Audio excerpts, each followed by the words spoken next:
Greta CFA Alpes-Provence couvre les 2 départements alpins, 04 et 05, et donc couvre l'ensemble de la formation professionnelle, apprentissage et formation continue sur les 2 départements pour l'éducation nationale.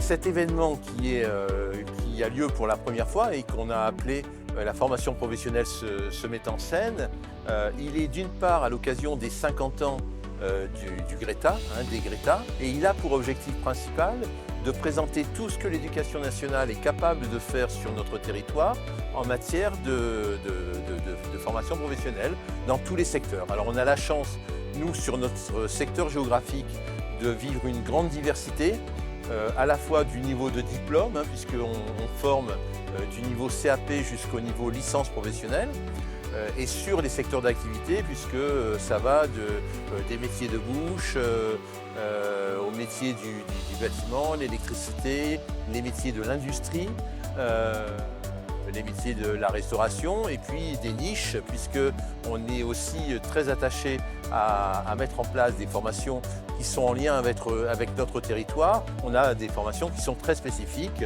au niveau de l'entretien des matériels de montagne, de ski et de la pluriactivité liée à la montagne. Donc faire découvrir ces métiers, ces formations, et rencontrer des lycéens, des collégiens du territoire qui sont susceptibles d'être intéressés par ces formations.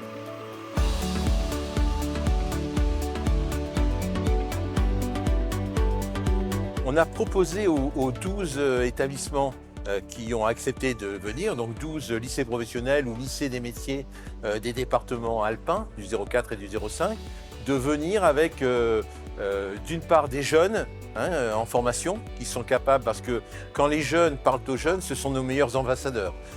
Ils ont le dialogue direct avec leurs camarades qui sont un peu plus jeunes. Donc de venir avec des jeunes et de venir avec des choses à présenter, à montrer. Beaucoup sont efforcés de venir avec des maquettes, avec des vidéos, avec des petites animations qui sont en capacité de mener directement avec les élèves, avec les visiteurs du salon.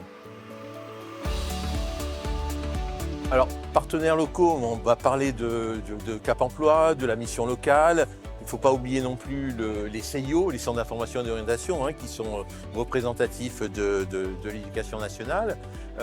En général, ce sont des prescripteurs, c'est-à-dire que c'est eux qui vont orienter des jeunes qui ont des droits, qui ont la capacité de rentrer en formation et qui vont les orienter vers nous. Donc en leur proposant aussi parfois des dispositifs de financement, parce que par rapport à certains publics, ils ont droit à certains financements. Voilà, ce sont des prescripteurs. On se tient informé mutuellement des dispositifs qu'on met en place sur le territoire et qu'on ouvre pour qu'eux puissent nous adresser les bonnes personnes et que nous, on puisse aussi répondre au mieux aux attentes de leurs bénéficiaires.